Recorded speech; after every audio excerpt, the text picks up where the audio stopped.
सोचा कि हमारा एक एग्रो कंट्री है, क्यों ना पेपर जो है ऑर्गेनिक वेस्ट से बनाया जाए, कि हमें रिलाई ना करना पड़े इम्पोर्टेड पेपर, क्योंकि हमें एक्सपेंसिव पड़ता है वो। इसका ये फ़ायदा है कि आप इसका ब्राउन पेपर, जो ब्राउन शीट है, उसी को आप डायरेक्ट कांटेक्ट कर सकते हो फूड के साथ, क्योंकि ऑर्गेनिक है।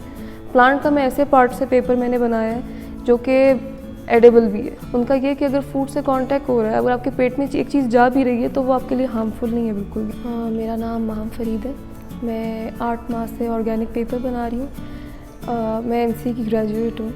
मैंने जो मेरा पेपर है ऑर्गेनिक, इसका नाम है ब्राउन, जिसका मतलब है biodegradation of recyclable organic waste of nature. ऐसा पेपर जो कि रिसाइक्लेबल है, आप उसको बार बार रिसाइकिल कर सकते हैं, नॉन टॉक्सिक है, इको फ्रेंडली और बायोडिग्रेड कर जाता है। मैं ऐसे प्लांट यूज़ करती हूँ जिससे इन्वायरमेंट को अफेक्ट नहीं होता।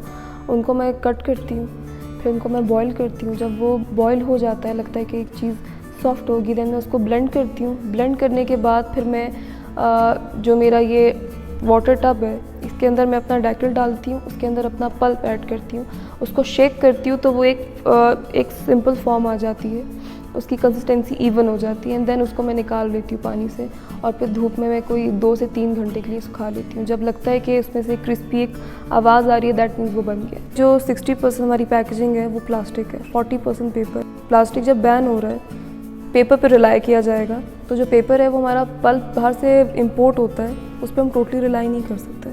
तो ये उसका एक अच्छा अल्टरनेटिव हो सकता है।